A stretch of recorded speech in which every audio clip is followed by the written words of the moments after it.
Good morning, Unity. Please stand for our song of the month.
Good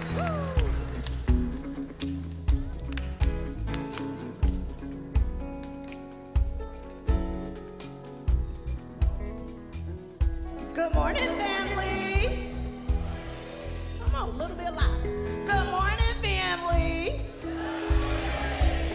Yes, much better, much better. For those who don't know, I'm Reverend Angie. I'm here to welcome you to Fellowship Sunday on behalf of our spiritual leader, Reverend John Scott, and First Lady, Reverend Carrie Bell Scott. Thank you so much for being here.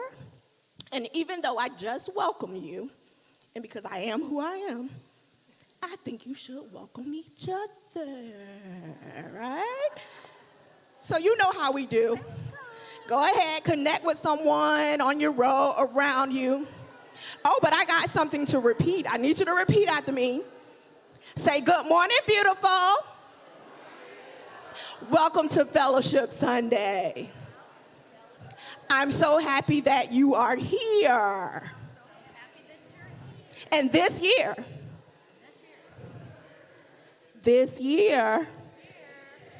I see you healthy. I see you wealthy and oh so wise. Yes, that was beautiful. Thank you. That was beautiful. So I want to take this time to acknowledge our first-time visitors. First Unity, help me welcome our first-time visitors. Come on. We're not going to ask for you to stand, but what we are going to ask is if after service you would visit our welcome desk, and we have a wonderful gift for you, and if you would fill out a get acquainted card. So right after service, when you leave the doors, you're going to go to the left, and one of the members of our beautiful greeting team will be there to assist. Okay? Sounds good? You going to do it? Okay, awesome.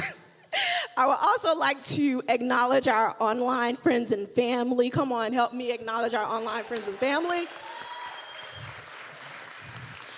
We appreciate you so much. We're so glad that you're joining in with us this morning. And if you would, just check in with us and let us know where you're joining us from. So thank you again for joining us. Cell phones. If you don't mind, please silence your cell phones. We so much appreciate if you do that right now. And I think that might be all the announcements I have, right? Reverend John's coming for our mission and vision. Hey, all right.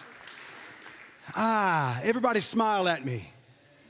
Aren't you lovely? So beautiful.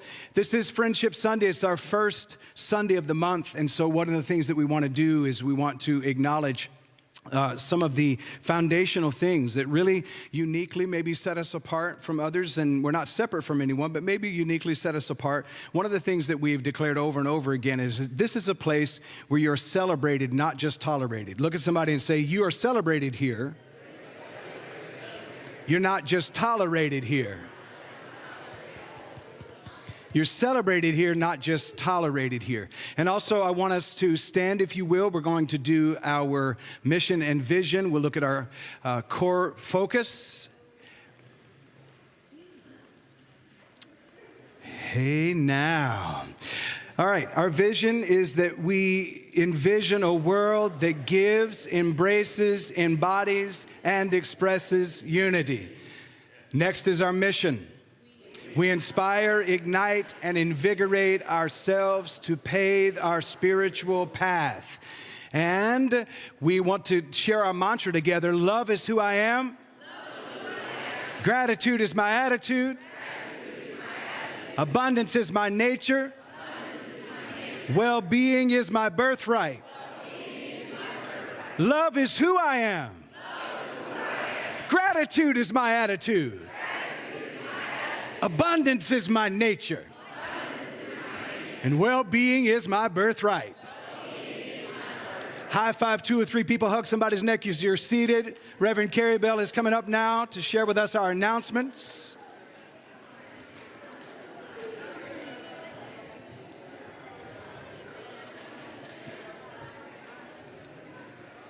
Look at all these beautiful faces. Happy February, everyone. Yeah, I've got some great announcements for you guys. We have a lot going on this month. So our Thursday evening meditation with Reiki is here in the sanctuary at 6 p.m. every Thursday. This week is going to be facilitated by Les Julian. Just a reminder, we do have a prayer box in our lobby. If you have something on your heart or need to pray for someone, you can put a slip in that box and our spiritual support team will pray with you. Also, our spiritual support team consists of the pink and red stoles. So if you have any needs before or after service, they're always here to pray with you and for you. So we're going to start a text message campaign. I know we already have our monthly and weekly newsletters that we send out, but we want to maybe have another way of communication. So I'm going to send an email to everyone who is on our email list already. It's going to go out tomorrow. You do have to say yes. I would like to be a part of the text message campaign, and then from there, I will send you a text to opt you in, and then from there, you'll get monthly, weekly special events. If there's any important announcements, you'll be able to receive those by text. So John and I have decided to start something called Midday Q&A with John and Carrie. This is going to be every Thursday at 12 noon on Facebook Live. So we're going to go live just for a couple minutes. We're going to answer maybe a question or two. We're going to open it up to the community where you can email in just a question. It could be about spirituality, about life, about relationships, and we're going to kind of talk back and forth. So just try something new. We join you or invite you guys to join us and be a part of that. So next Sunday is going to be our Black History Month celebration Sunday. And and what we're going to do, we actually have a guest who's going to come and share just for a few minutes. It's Terry Lipsy Scott. She is the executive director of the Carter G. Woodson African American Museum. She's just going to come for a few minutes before John speaks and just kind of share about Black History Month and about the museum. So hopefully you'll be here for that. Also next Sunday, our First Unity Voices is going to have a bake sale. So we're going to have that out in the lobby. They're going to bake us some yummy goods. And this is basically a fundraiser for the music department so they can take a field trip. So I invite you guys to participate and buy some baked goods next Sunday. So we have heard your prayers. We are going to start a Spring Spirit Expressing. Yes, this is going to be a book study. It's going to be a 7-week book study. The book is going to be The Keys to the Kingdom. So like I said, it's a 7-week book study on the prosperity consciousness building. So we're going to have more details for you next week in the lobby. There'll be a sign up for hosts who want to host or facilitate a group. And then the following week, we'll open it up for the congregants to sign up with their host. The Leo Full Moon Drum Circle Sound Bath Meditation with Emmanuel is going to be February the 12th. That's a Wednesday night on Treasure Island Beach. It starts at 5:30. Everyone's welcome. Bring your drums or other instruments. Our Oneness and Social Justice team is going to be meeting February 13th at 7 p.m. in the hall. That's the Thursday evening. And I want Reverend John to come over and just kind of give you a little bit of information. They're going to be giving updates on FAST, Faith in Action and Strength Together. And I want Reverend John to just share a little bit about that. Yes, so this wonderful group that we have joined up with in partnership with called FAST, they are taking on initiatives. And the two main initiatives that they are taking on, especially this year, is clean water and affordable housing. Yes. So, you know, because any injustice anywhere is injustice everywhere. It's affecting us all. And so I know that that's something that we should be in partnership with. We should be able to trust that our water is clean. We should be able to have affordable housing in this area. So here's what I'm encouraging you to do. I'm encouraging you to take any part of you that feels like you want to be a part of taking action towards some very meaningful things that really affect us directly here locally, to consider being a part of that group this year. You may not be able to be at every meeting, but maybe you can make, 60% of them, 50% of them, 70% of them. But please consider coming to this 13th, the meeting on the 13th. I'm going to be there. Carolyn's going to be there. We're going to have a wonderful guest with us as well. And we just want to really share with you the initiatives that are taking place so that we can lock arms with others. There's something about pulling together in unity that can cause the voice to become just a little louder. And we do need clean water in this area, and we do need affordable housing. So consider being a part of that initiative, okay? Thank you.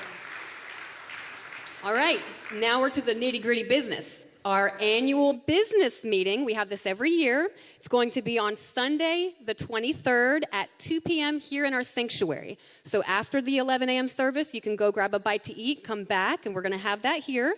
It's basically highlights of 2024. We're going to celebrate milestones that First Unity has reached, community growth, and more. And everyone is welcome to attend this, members and, of course, people who are newer to our community. Make your plans now for Jessie Powers Live. She's going to be here in person having a concert on Friday, February 21st at 7 p.m., and that is here in the sanctuary. This is going to be a fundraiser concert for First Unity, so suggested donation of $10, but she is amazing, y'all. Her songs, she kind of has like songs and stories. That's kind of what her thing is, so she sings while she's talking. It's amazing. So if you guys can be a part of that, we'd love for you to be here. And then last, so I know usually every first of the month we discuss Fostering Hope, the ministry that First Unity has been a part of for a few years. Today, I just want to kind of give you guys a little information about Ready for Life. That is part of the Fostering Hope ministry. It helps with children. There you go. It helps with children who are aging out of foster care. So, where do they go? What do they do? Who helps them? So the mission for Ready for Life is to recruit mentors to be a part of those, just to help, to aid in those who are aging out and need a little help. So here's a quick video to kind of give you an explanation. If you are interested in this, Sharon Lardieri will be out in the lobby after service, and you'll be able to speak with her more and see how you can help. Also, that's a lot, I know, guys. As I told you, it was a lot. So if you have any questions, visit firstunity.org. Everything is on there. I love you guys, and you can enjoy this video.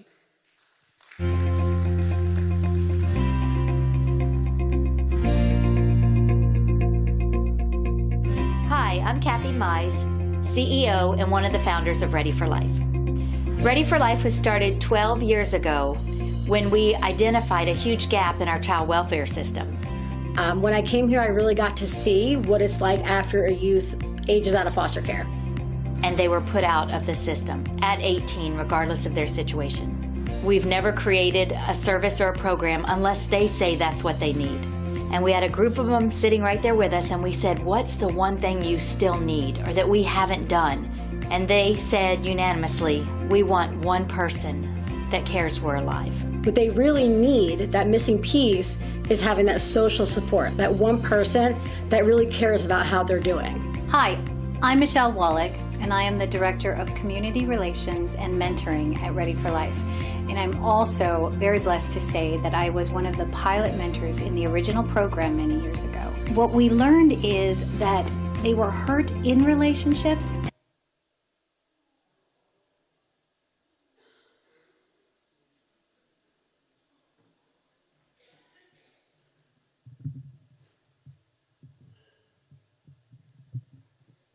There's a pause for station identification.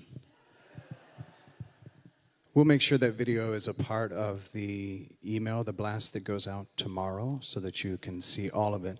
But suffice it to say, one of the major reasons that a lot of folks who age out of foster care and out of the orphanage type environment is they end up either homeless or many of them in jail, because they have tried to find a way to heal the pain, but have often never had the opportunity to really share in the options that are out there. And so this organization is helping to create a system so that so many won't continue to fall through those cracks, and we can be a part of helping with that. All right. Everybody smile at me.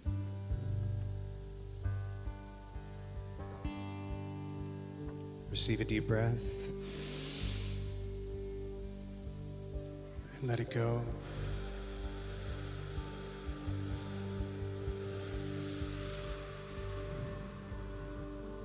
And again, deep breath. And let it go.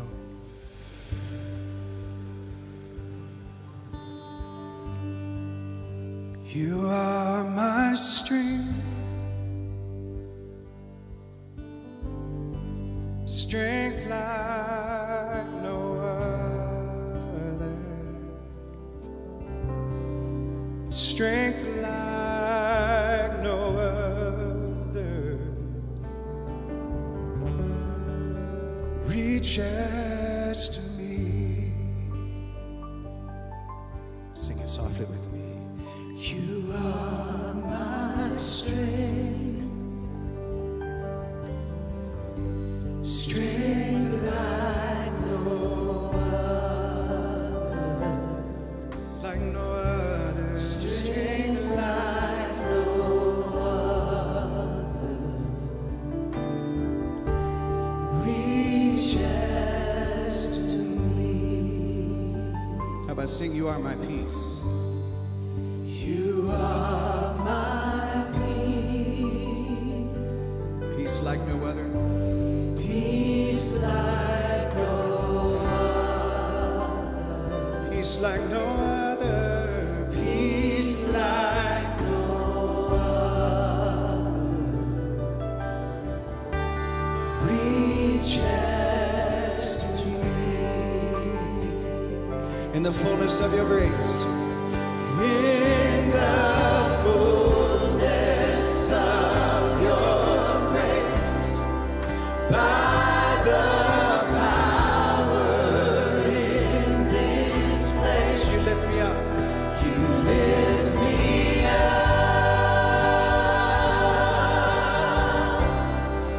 You lift me up. In the fullness of your grace, in the fullness of your grace, by the power in this place, by the power in this place, you lift me up. You lift me up.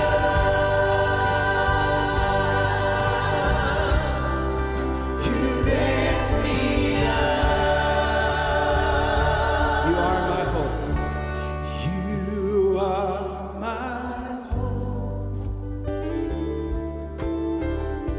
hope like no other, hope like no other, reaches to me, reaches to me.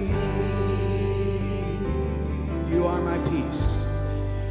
You are my peace, peace like no other, peace like no other. Oh, peace like no other, peace like no other, reaches to me, reaches to me. In the fullness of your grace, yeah, in the fullness of your grace, by the power in this place, you lift me up. You lift me up.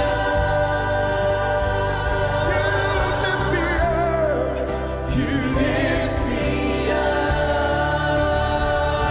In the fullness of your grace, in the fullness of your grace, in this place, you lift me up. You lift me up. You lift me up. I love this verse right here, unfailing love. Unfailing love, stronger than mountains, deeper than ocean, reaches to me, reaches to me. Unfailing love, stronger than mountains. Unfailing love, yeah, stronger than all the mountains, stronger than mountains, deeper than the ocean,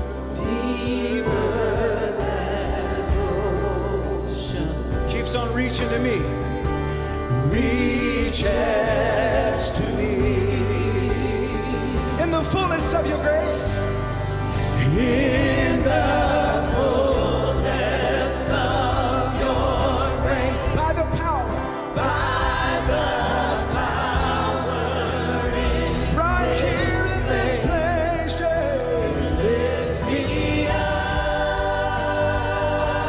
lift me up. You lift me up. You lift me up. In the fullness of your grace.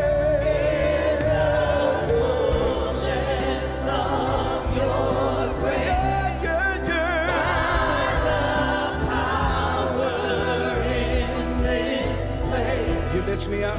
You lift me up. You lift me up. You are my strength. You are my strength. Strength like no other. Strength like no other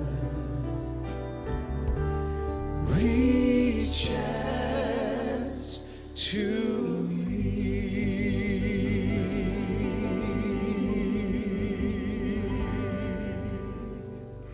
Yes, it does.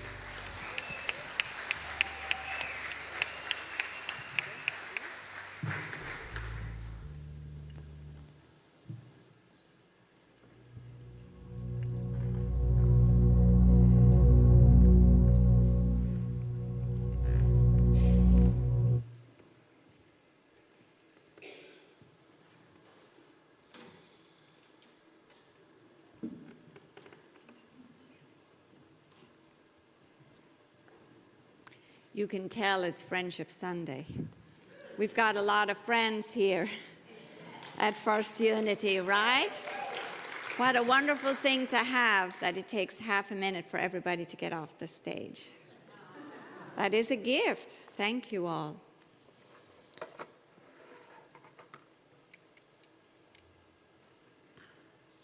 And this is our sacred centering time. And so where we now connect to the divinity of who we are. Many times we think we're looking for something outside of ourselves. And of course, we all know that what we're looking for, we're actually looking with.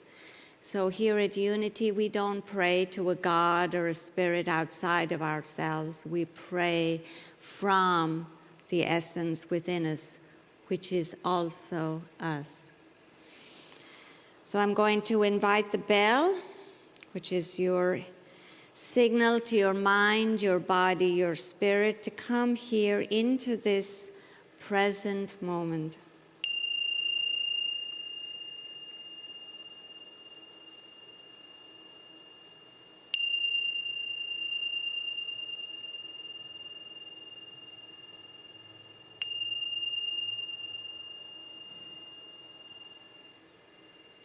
And welcome to all of you who may be joining us online.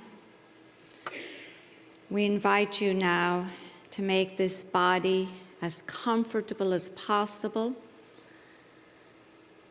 So it is the stillness of the body that will always calm the mind and allow the spirit and the essence of who you are so you can experience who you are.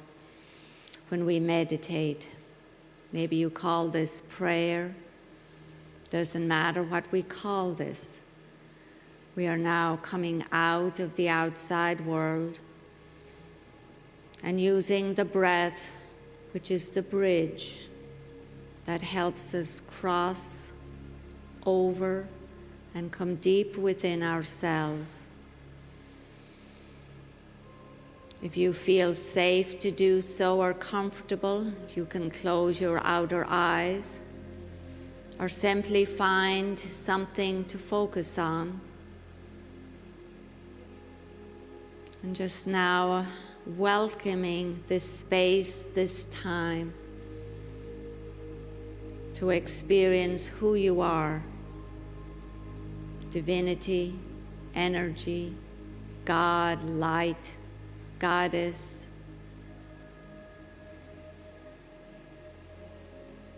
So now as you're connecting with your breath and breathing here, you're going to invite ease into any part of your body that may need a little more relaxation, to allow the energy, the divinity of who you are to flow. So on your next inhale breath now, maybe noticing how the breath expands the whole body, the abdominal, the rib cage.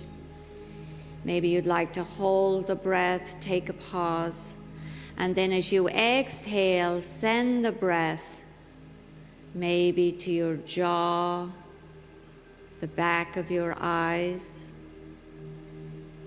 Just going at your own pace here, allowing a relaxed heaviness, a relaxed ease to come into your body.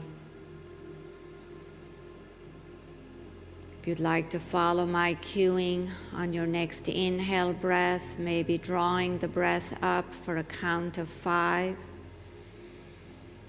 Slowly. And when you get to the top, maybe visualizing your crown chakra now beginning to open. And then as you exhale, follow the breath down for maybe a longer count this time. So do this on your own for about 2 more cycles of breath. Filling up.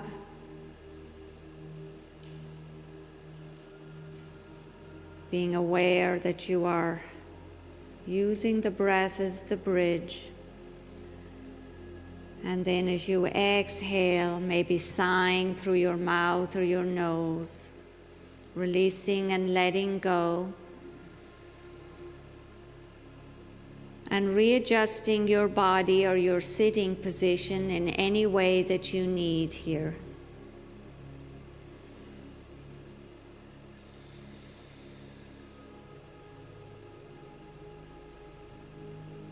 So maybe now noticing as your body temple is relaxed. Some of you are very experienced at this. You know that you can go to your spiritual eye, the space between your eyebrows. You can go your own way. This is your time. I'm simply facilitating this here, your sacred space. Go your own way as you feel the essence, the divinity of who you are.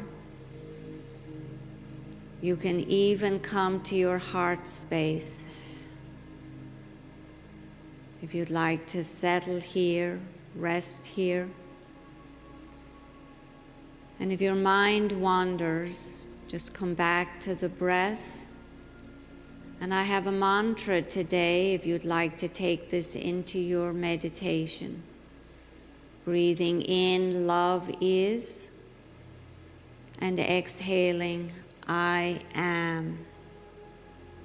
So you can use that if your mind wanders and you need something to focus on. So now I've guided you inwards. This is who you are. And we're going to hold this space, this quiet, this stillness for a couple of minutes without my words.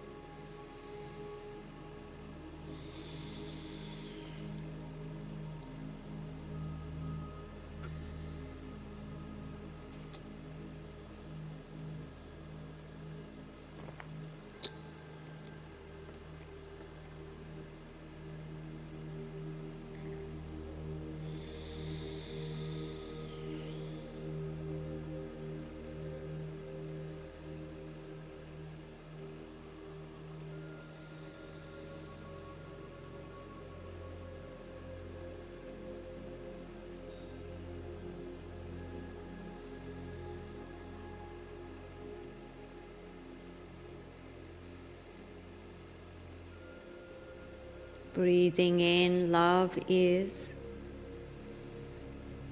Breathing out, I am. Keep going. Stay here.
Breathing in, love is. Breathing out, I am.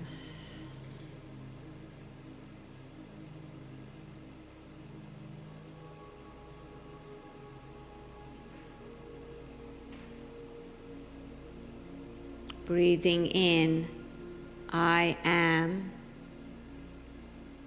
Breathing out, love.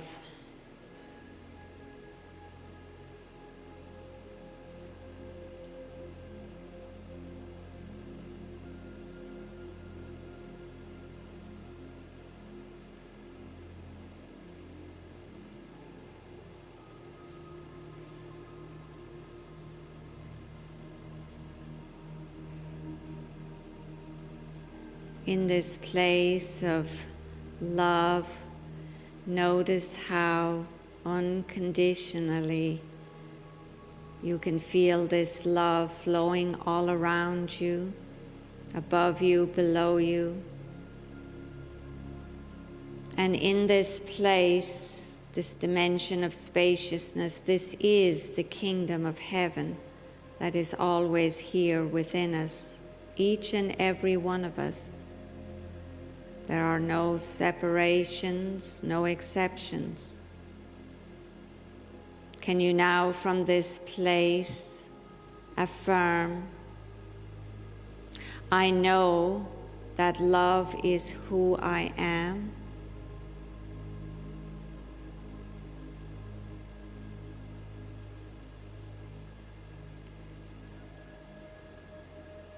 I know that I am love.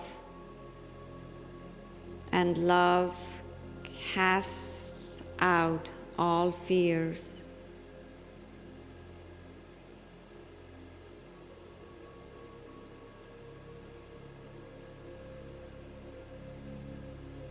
The divinity and the love within me overcomes all negative conditions now. I know that love and hate cannot dwell together. There is only love. So maybe now in this moment, you can send this love to someone in need, someone who may be suffering in any way.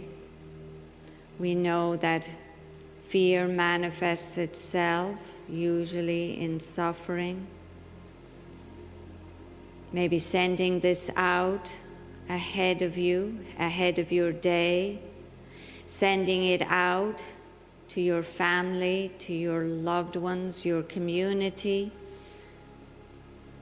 your county, your state, your country. Just sending this loving energy out knowing that love casts out all fears, all circumstances that appear as lack. And so now just sending it out, maybe to someone that you need to send it to in any way that you feel that you need to in this moment. Maybe your loved ones in spirit, connecting in any way, knowing that love is all there is. And only love is real.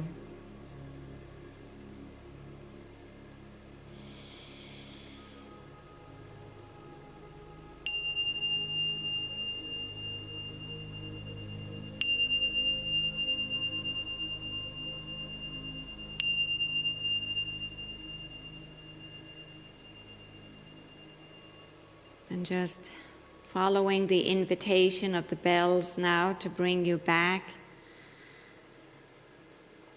to your body, awareness of where you are, you're seated, but maybe keeping your eyes closed here for a few more moments. Just allowing yourself to feel that essence, that energy of who you are. And then this is why we meditate and why we pray. Just like a bird that has two wings, meditation is our two wings, connects the wisdom of the mind to the compassion of the heart. So taking a moment to bow your head to your heart, and then as you slowly begin to open up your eyes, just acknowledging the divinity, the light, God in everyone, in everything, in every circumstance. And until we meet again, the divine light and love within me truly honors, sees the divine light and love within each and every one of you. Namaste.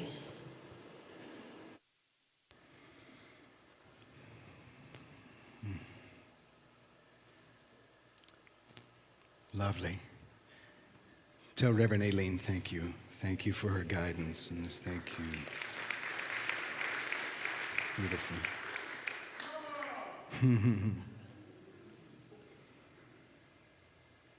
Good morning. Aren't you gorgeous? In fact, what an interesting time we're in. Anybody else noticed?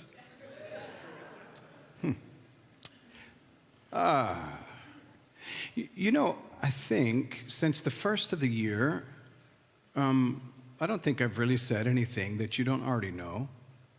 And honestly, I don't really expect to. I don't consider myself to be some kind of a great orator or something. It's not what I've even trying to achieve.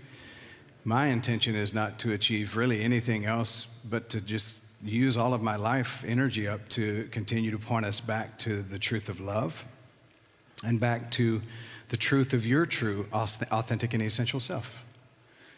Because it's not ever about seeing me or another preacher or a priest or a guru or a yogi or a prophet or a prophetess or seeing an individual personality. It's really about you being able to locate your true self. And that's really what this work is. And we're not here to try to save you from God or from the devil. And unless we're talking about saving from the devil that's on the inside sometimes, because he and she show up occasionally. But really just here to remind us of some things that I think would bring us into a higher state of peace and stillness. All of us, I think, could use a little more stillness, a little more peace in our life, a little more love, a little more sense of feeling at home. You know, most of us, we spend a lot of our time stretching and moving and scratching and pulling, and we're not even comfortable in our own skin, really struggling to try to figure out why it is that we're here. And then we have challenging times such as we're facing at the moment. And much of the challenge, believe this or not, you don't have to. And again, I'm going to offer some food today. You eat what you want, and what you don't want, just pass it along. It's sort of a buffet.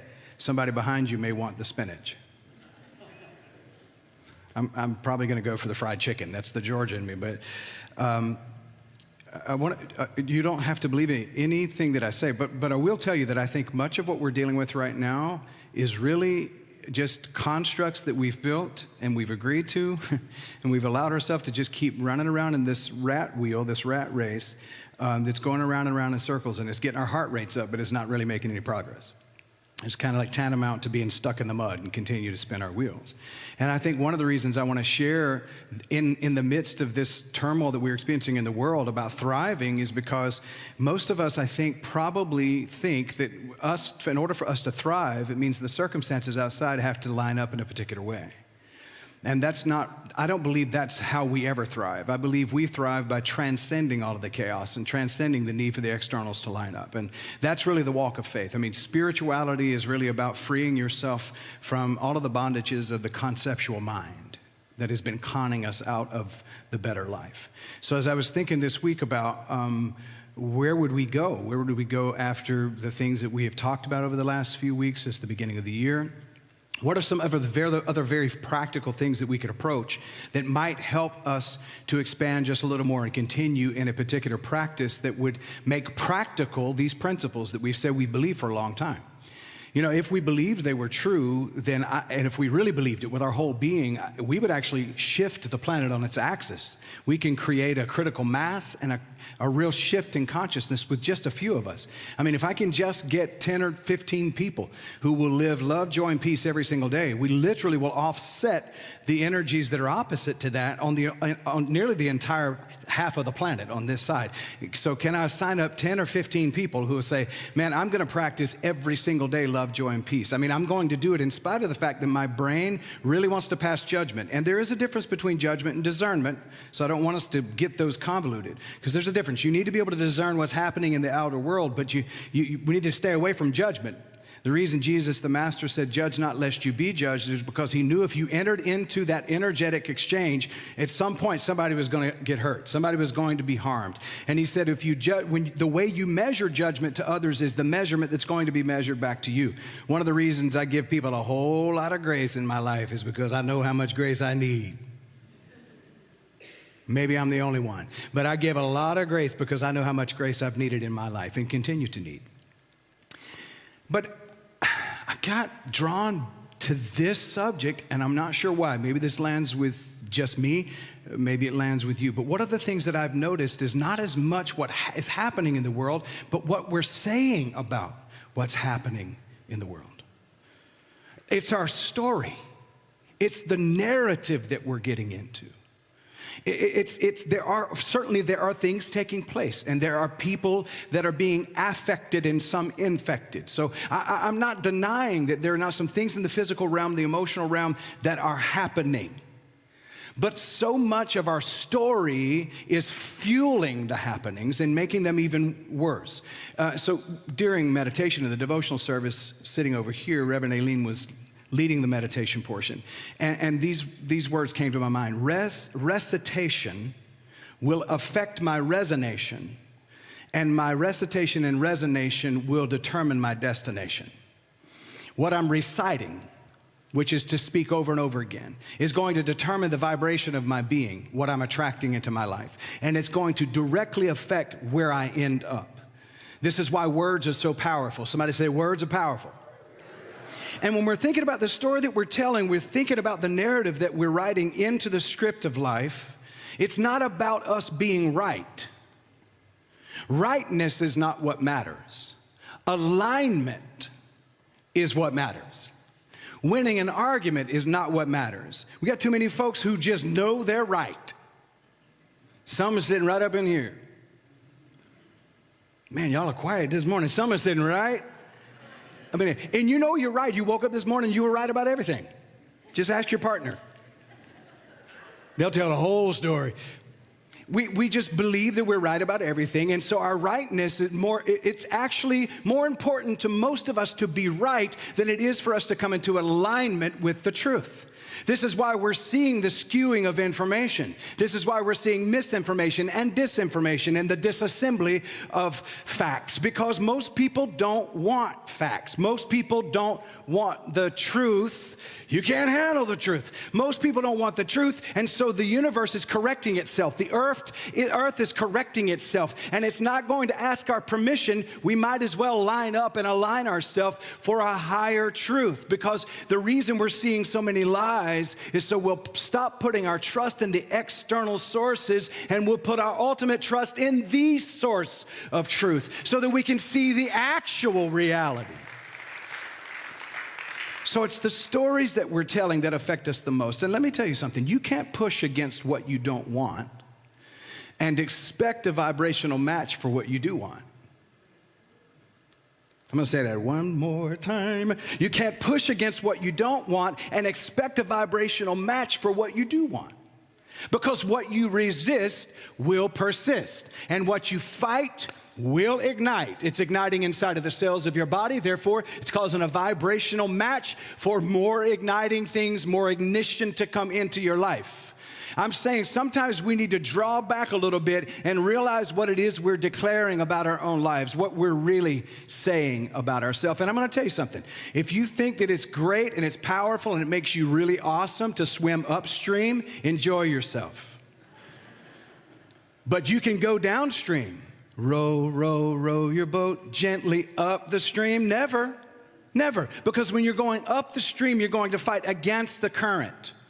But when you, and I know people will say, go against the grain. You just need to, the tough people go against the grain, and that's how you get splinters. Have you ever pushed against the grain of a board? There's a reason there's a grain. Well, a little story comes to mind. Carrie maybe would tell this one differently. My perspective. We enjoyed, when we first got together, traveling a lot. We still enjoy traveling. And so I convinced her, I think, to go whitewater rafting.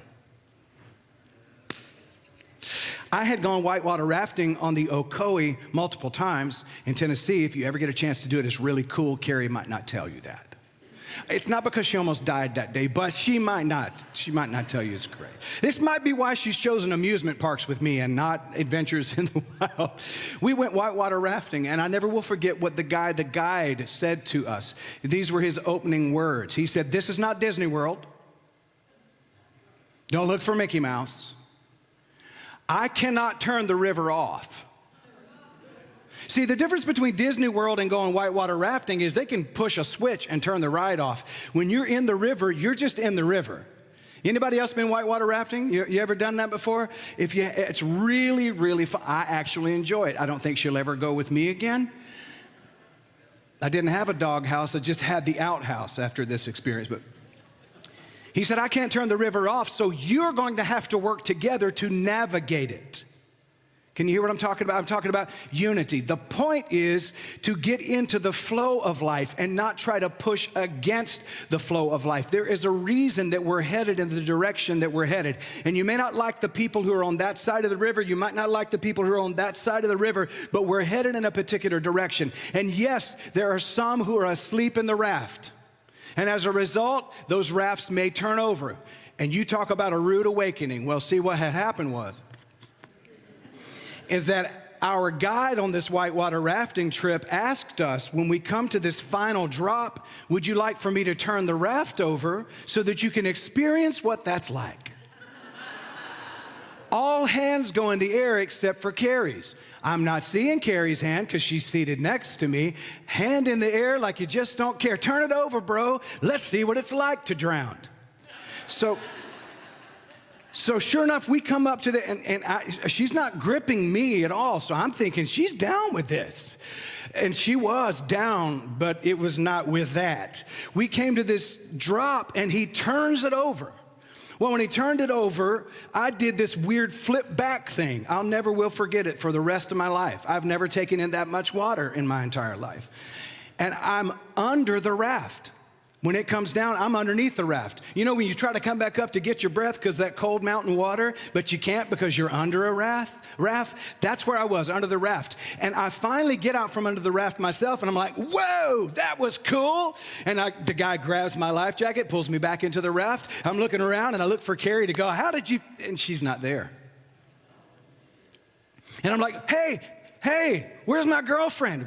Where's she at? What's going on? And he's looking around. We're all looking around. She is 3 rafts back, and she has now tried to come out from the water and ended up under 3 different rafts.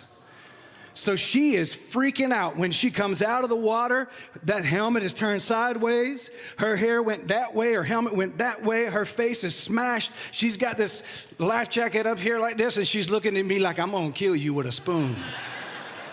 She's not looking for help. She's looking to kill me. So she's alive. Okay, she's here. She made it. Now, the point I'm making is that sometimes this river that we're on is going to feel like rapids. Sometimes it's going to be shaking the very foundation of our being. And there's going to be times where we feel like we're thrown out into this water and that we might just drown. And some of you right now may feel like in the climate that we're in that you might be drowning. But I came to tell you that if you will learn to shift your story away from believing that the river is against you, the power of the river of life will work with you. And the lifeguard is the precious holy presence, the pure presence, the source that wants to pull you back up out of the water. You may be gulping for breath right now, but I need you to know you're going to be all right. Stay in the river. Go with the flow of the river. Stop fighting against it. Allow yourself to surrender. And as you do, you're going to begin to float. Alan Watts said the best way to survive in water is not to try to grasp it, because when you try to grasp it, you drown. But when you release to it, you float. We're in a climate right now that feels like rapids. It feels strange. There's some really wicked and evil things happening, have been for a long time. But let me explain to you, when I say that, what I'm talking about is things that are happening in the darkness. The word wicked is from the original word wick, which means to twist. You've seen a wick before? It's all twisted. It means to twist. And right now there's some twisted things taking place. And I'm not saying that we shouldn't be actively involved with standing up for those that we believe are being marginalized and harmed, because I guarantee you that that is also love in action. And we should. Just be careful when you do, that you don't start casting hatred toward the others who are. Jesus said it the best. Father, forgive them, for they know not what they do. Now, how easy is that? Especially when you're the one facing it. You're the one experiencing it. But be careful the stories that we tell. So I have a few questions. Are you content with the content of your story? Are you content with the content of your story? Are you making a little bit of a demand on your thoughts to start aligning with a higher truth? Because folks, I'll tell you this. The isms that we're seeing in the world right now, because we have not learned our lesson as the human race, will not be cured by the same energy that's being put out. It will only be cured by us shifting that energy. And some of that starts with our inner talk, with our self-talk. What are we saying to ourselves? But on a more practical level, not just the stuff that's going on in the world, but just the basic everyday things that you experience. How are you dealing with it? What is the story that you are telling about your current experience? Because the content of your mind is always going to come to the front every time you face any kind of a challenge. And some of us have not realized the habits that we've gotten into with the way we tell our story. The story that I'm telling about every situation that comes up. All of the voices in our heads, whether you have a diagnosis or not. All of the multiple personalities in your head, whether you've been diagnosed or not, all of us have stories being told inside of our head. How many know what I'm talking about? And again, getting away from the climate of a particular political situation and just back into practical everyday life. Are the words that you're saying over your own life, are they creating life and joy, or are they creating hell and grief? Because really the title of today's talk is, The Stories We Tell Will Bring Us Heaven or Hell. The stories we tell will bring us heaven or hell. What am I declaring over my life? And did you know that even neuroscience and quantum physics teaches us that this is a reality? This is fact. That how you speak to something determines how that energy constructs or destructs. The power that you've been given by the universe, by the pure presence, by consciousness is neutral. It is not for or against you. It's just power. You decide how you're going to aim it. And that's why we have a rise in hatred in the world. We see a high level of it because some are taking the power that they've been given and they are utilizing it. They're using that power because consciousness power, divine power, all of us are divine beings. It is neutral. It is asking for you to wield it the way you will. And I'm choosing a different story. Because I can tell myself the same story I'm seeing in the media, but I got to be honest with you, I don't believe any of it. Not fully, not with my whole heart. What I believe with my whole heart is that we need to be a beacon, a light that is shining in a dark space, that is calling humanity into love, joy, and peace, to equality, to inclusion, to a radical engulfment of everyone. And even when it's hard to tell the story, especially when it's hard to tell the story, tell it anyway, because it's a higher truth. And it's a higher story. The second question is, are you realizing that you are the author, the authority, and the one who gives authorization in your life? You're the author of your own story. You're the authority, which is the root word. A root word for authority is author. And the root word for authorization is also author. Are you writing your story, or are you still handing your pen to your ex-wife? To your ex-husband? Are you still handing your pen to that family member that's of a different stripe and type in politics? Are you still giving your story away to the news networks? Or are you taking the pen back and determining that you're going to write a different story? Pat yourself on the chest and say, I take authority over my own story. So I ask, why do we continue to give away our authority to our thoughts? Because you're not your thoughts. You have thoughts. You're not your feelings. You have feelings. You're not your emotions. You have those too. But don't let them have you. This is what it means to be spiritual. It's to rise above all of those activities and actions and see the truth of who you are. The truth of who you are. Somebody brought this up this last week. I think it was Riley, and I don't see Riley in here today. And I thought it was a perfect example of what happens in meditation when you start to really get back behind and you start to really become the awareness. Anybody ever played Nintendo 64? That you're willing to admit it? Some are going, well, Atari, Sega Genesis. N64 had this game called GoldenEye. Love that game? Yeah? Love that game? Yeah, GoldenEye. So you remember that in GoldenEye, it's a shoot 'em up game, but it's a mission game, and you go from level to level, and you're role playing because you are, if I remember correctly, you are 007. You get to be 007. Forget Sean Connery. You be 007. And here's the thing. Now check this out. Okay, so some of you may understand this, some of you may not. And those of you who don't, I apologize. Maybe go look it up on YouTube and you'll be, oh, that's what he was talking about. There's different positions that you can take as the one who's playing.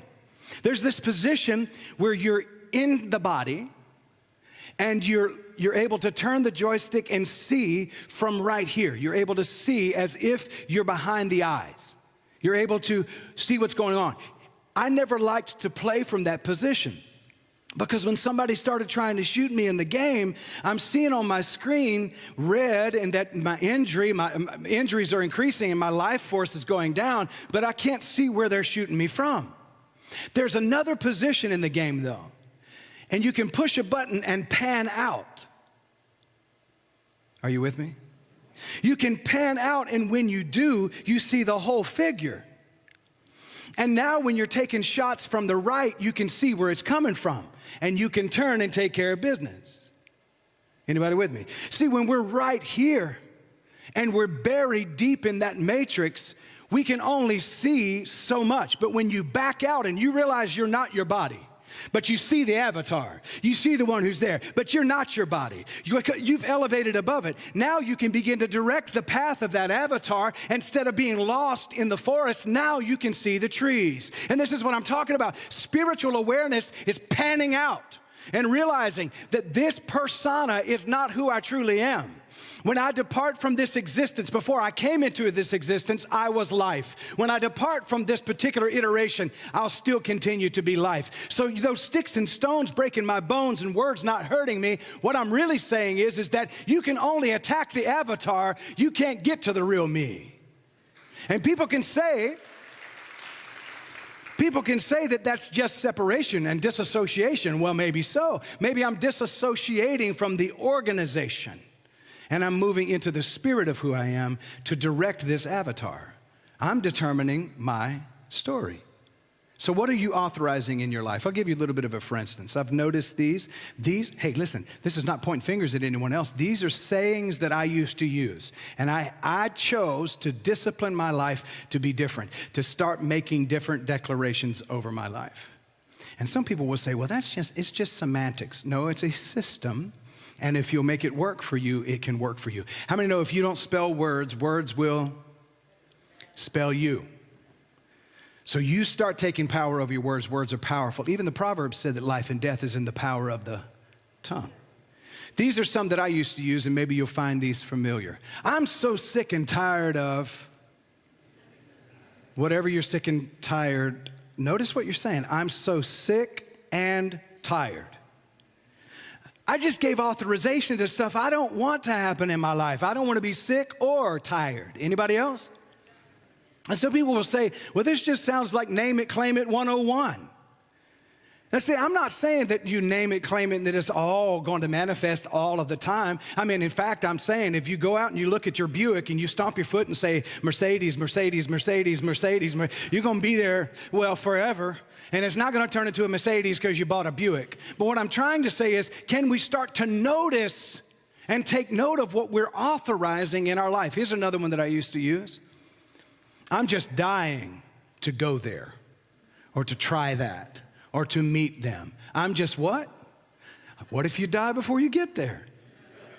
See, instead of saying I'm just dying, I have learned to shift my language. I don't say those things anymore. I don't say I'm sick and tired or that I'm dying. Those words are not in my mouth and my ears don't hear them because it's not true. It's not what I want from my life. Here's another one. Well, if I'm lucky, I'll have a good day. How many ever met somebody like that? I met them in church all the time. They'd been baptized in vinegar, I think. Well, if I'm lucky. Instead of allowing luck to guide your life, choose to get in the driver's seat of your life and change the narrative, change the story. Here's one I used to use a lot. I'm just having a bad day. None of y'all do that, ever? I'm just having a bad day. Radiance, you know what I figured out for me? That was not working for me. I decided that I would not donate a whole 24-hour day to a bad situation. I'm not having a bad day. I don't have bad days anymore. I have moments in each day where there may be a challenge, but I refuse to have a bad whole day. There's only so many days that I'm allotted in this particular iteration that I'm in. Walmart does not give refunds on today, tomorrow. They're not going to do it. You're not getting that time back. I refuse to donate a whole day to being upset or frustrated or stressed out. See, what we're doing in the United States of America, and I only know that because I live in the United States of America, or the divided states of America, whatever it is. I currently live in this particular place they call America. Is that we have learned to become used to fight, flight, or faint, and this is why we're sick and afflicted, because we're oxidating the cells of our body through stress, and we're causing ourselves to go quickly toward our death or at least chronic illness. And we can change that. You can change that by changing your story. Your story will bring you heaven or hell, and that is your choice. The repetitive cycles of my mind hearing my voice repeat these things over and over again begins to modify and align my life in a particular direction. Your proclamation and your declaration can also determine whether your life internally is one of peace or one of complete chaos. In the Proverbs, again, it says that life and death is in the power of the tongue. A proclamation is a public official announcement, especially one dealing with a matter of great importance. One of the things that I love about Reverend Aileen, she says she's associate minister, but actually in many ways she's a mentor in my life. I honor you for that. Because one of the things that I have seen this person over and over again practice is when there's something that is beyond maybe the intellectual understanding, maybe there's stressful things going on in the world, there is a declaration that will always come out of her mouth. She stands in the I amness, because if you say to her, even if she looks like she's in pain, even if she's experiencing a challenge in her body or her mind, when you say to her, Reverend Aileen, how are you doing? She'll say, I am.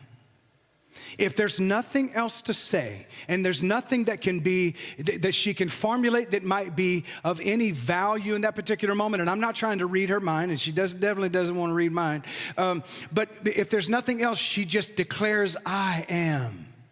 So if in your life you're having those moments where you can't figure out exactly what you should say in that particular situation, just get back into the I amness. Call forth the source presence that can guide you through every process in your life. Make sure that you're declaring the I am. The universe is listening and prepared to assist you in the process of creation and manifestation in your life through your declaration and through your proclamation. The Buddhist brothers and sisters, they share with us a discipline that I believe we could all use. And when I'm about to say a word, so check yourself before you wreck yourself. And I just aged myself. Anyway, check yourself before you wreck yourself. I think that was late 80s and 90s or something. Check yourself before you wreck yourself. The Buddhists say this: when I'm thinking about what I'm about to say, is it true? Is it necessary? Is it kind? And is it helpful? I mean, imagine having those gates at the doorway of your mouth before the words leave your mouth. Is it true? Is it necessary? Is it kind? And is it helpful? And if it's not, I have the right to remain silent, but often not the ability.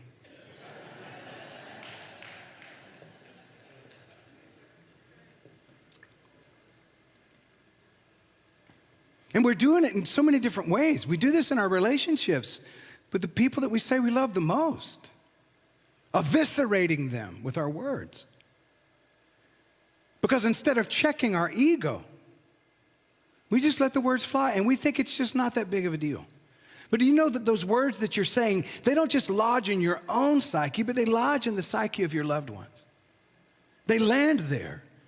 And some of them take a long time to grow, but they grow like weeds because they're seeds. So let's be mindful of the words that we're saying. Jesus, the Master, said, it's not what goes into the mouth that defiles the person, but what comes out of the mouth that defiles the person. I looked up that word defile, and then I looked it up in the original language, and it's a word that I'm not going to try to pronounce. It's in Greek. I'm sure that Alkis could help me with this. But the word defile in that particular translation means to spoil or to violate. And so I started asking myself, in what way am I violating with my words the place I'm saying I want to go?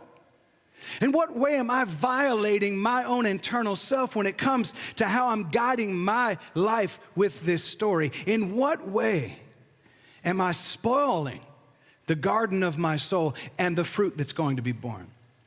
And so I'm asking myself to change my declaration, to change my proclamation, and to cause it to come into alignment and into harmony with what it is I want.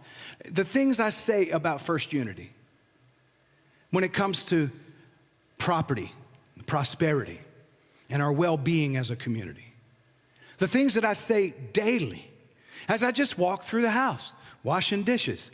I declare the blessing over our congregation, all of our people who gather together. I declare that our vision is being made straight before us. All of the pathway is clearing. Everything that we need is being supplied already. The angels are going before us to make our way straight and bringing to us every treasure that is necessary for the furtherance of this vision. All of the people within our community are healed, healthy, wealthy, wise. They're feeling blessed in their relationships, blessed in their careers. I mean, I'm just going through washing dishes and declaring the blessing of God over all of you because I love you. And because I love you, I want to make that declaration. But you know what I'm doing to myself as I go to sleep at night? As I go to sleep at night, I'm saying, John, you're blessed and highly favored and prospering more than you ever have before. Your body is healed and healthy. You have all of the energy that you need. And anytime you run into a situation where you don't have energy anymore, it's because you're supposed to rest, because everyone needs a day of rest. John, you are blessed. You are a master communicator. You are led by the wisdom of the pure presence. It's in you, flowing out of you. You are loving awareness. You are joy. You are peace. You exude that. You bring health and healing into every interaction that you have with others. You're lifting others up because you are high and lifted up. I speak to the glory of the God that is pure presence that is within me to rise and to resurrect constantly throughout every cell of my body. May every breath that I breathe be a breath that brings life into the world around me. As I'm going to sleep, I'm making declarations over what I want, not ruminating over what I don't want.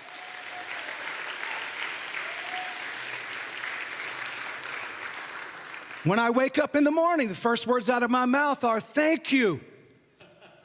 And some might say, for what and who are you talking to? Doesn't matter. The word thank you takes me to a space of gratitude. If nothing else, thank you to these lungs that breathe for me throughout the night because I had a chance to wake up due to the fact that they did.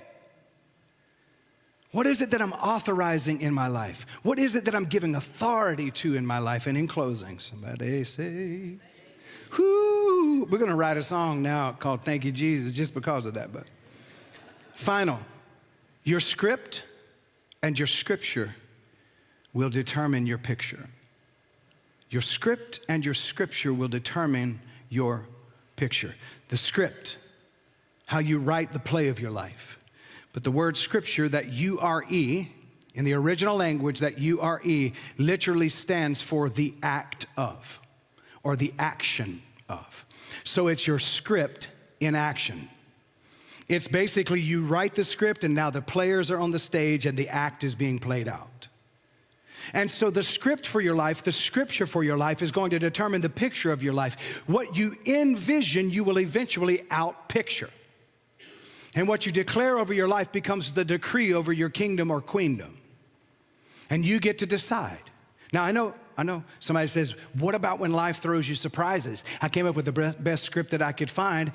Then what? Well, we have a saying in show business. The show must go on. Listen, when I did theater and even when I was getting suggestions for performance with playing music, I was always told, if you forget the words, just hum along, jam, just act like you hadn't forgotten the words, make some stuff up, talk to the audience.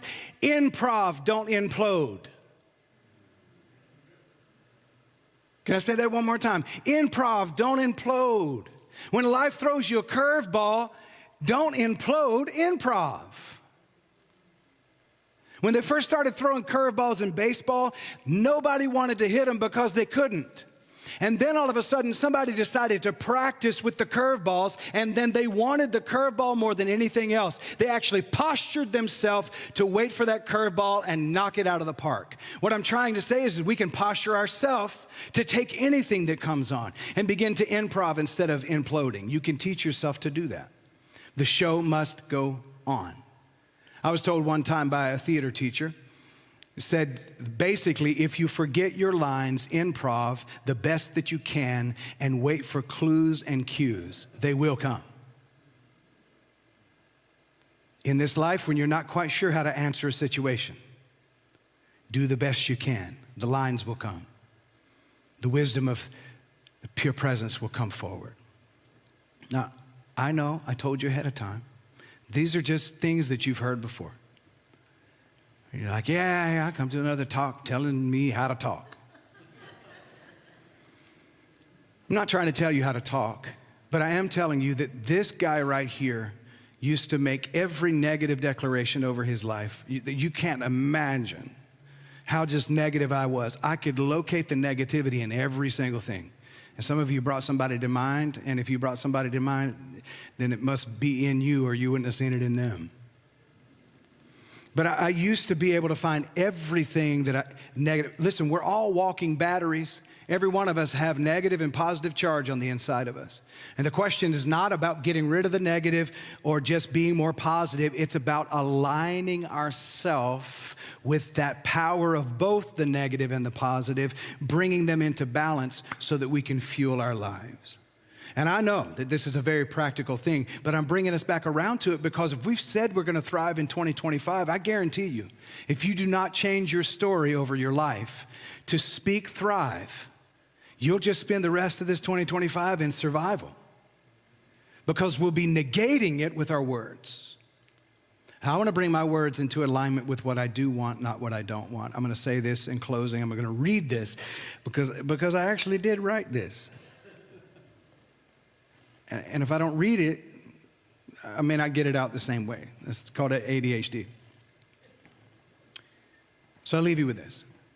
We are often sabotaged not by external forces, but by our own inner demons and demonstrations.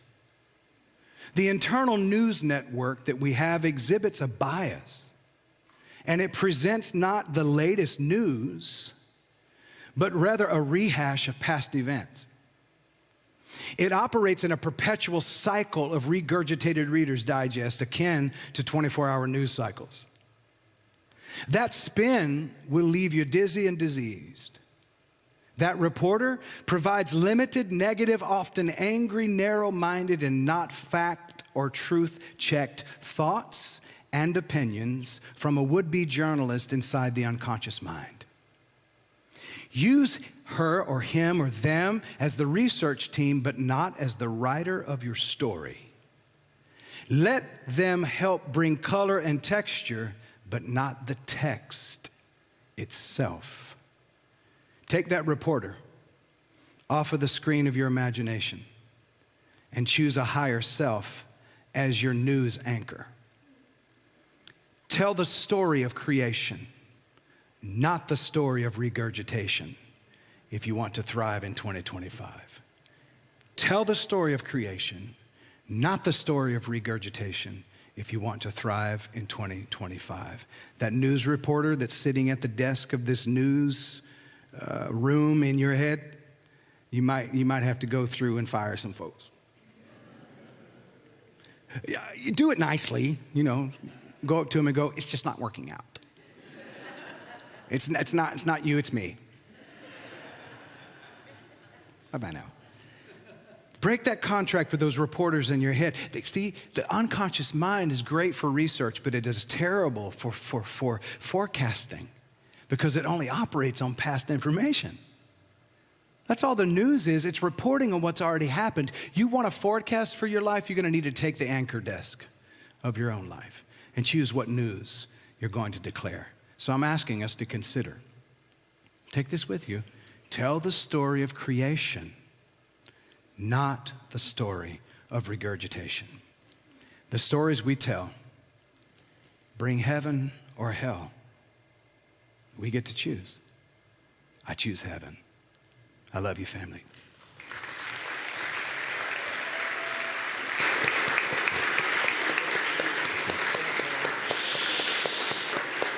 I love you. I love you. I love you. I love you. Thank you. Can we give it up for our music team? Yes. So amazing. So amazing.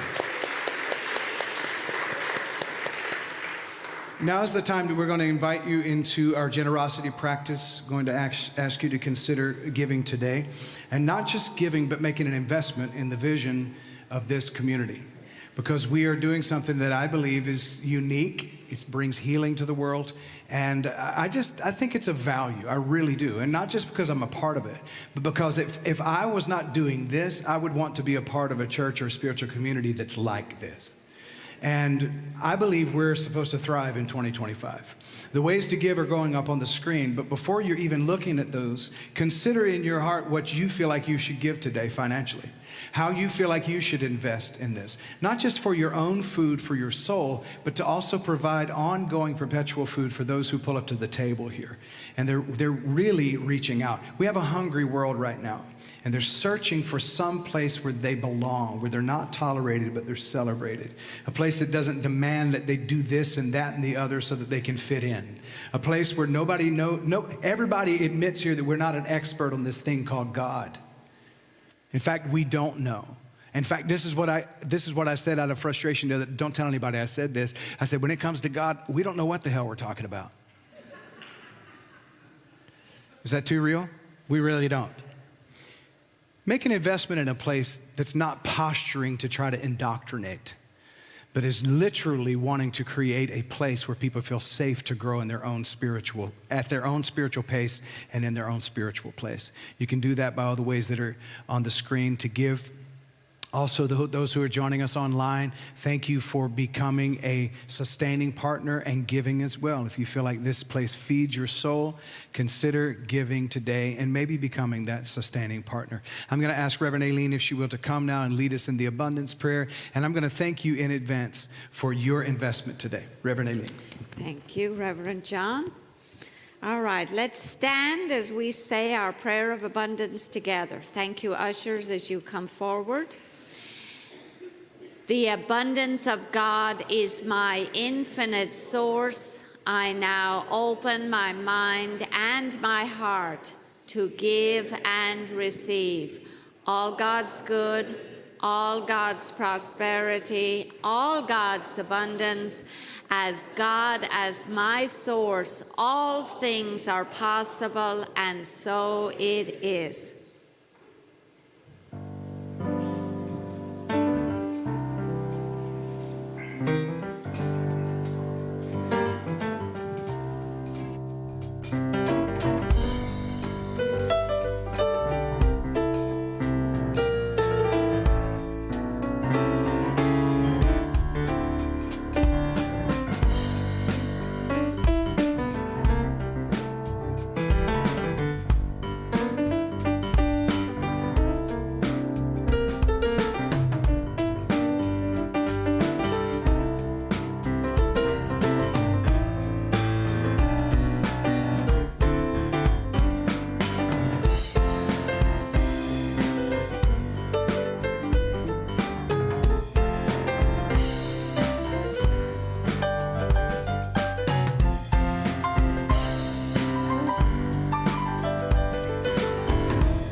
All right, everybody, let's stand. We're about to let out of service.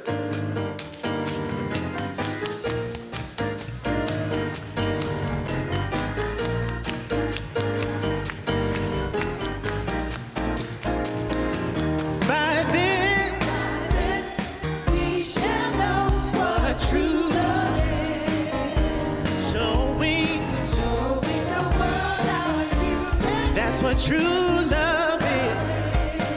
We are one. That's what true love is. We're manifesting life. That's what true love is. Here we grow, here we grow. Grow together. Grow together. Grow together. Here we grow together. Come on, tell us. Growing together is what we do. All right, now. Grow is what we do. Let's hit us a prayer. Growing together. Growing together is what we do. Growing together is what we do. Here we grow. Here we grow together. Every day we're growing. Here we grow.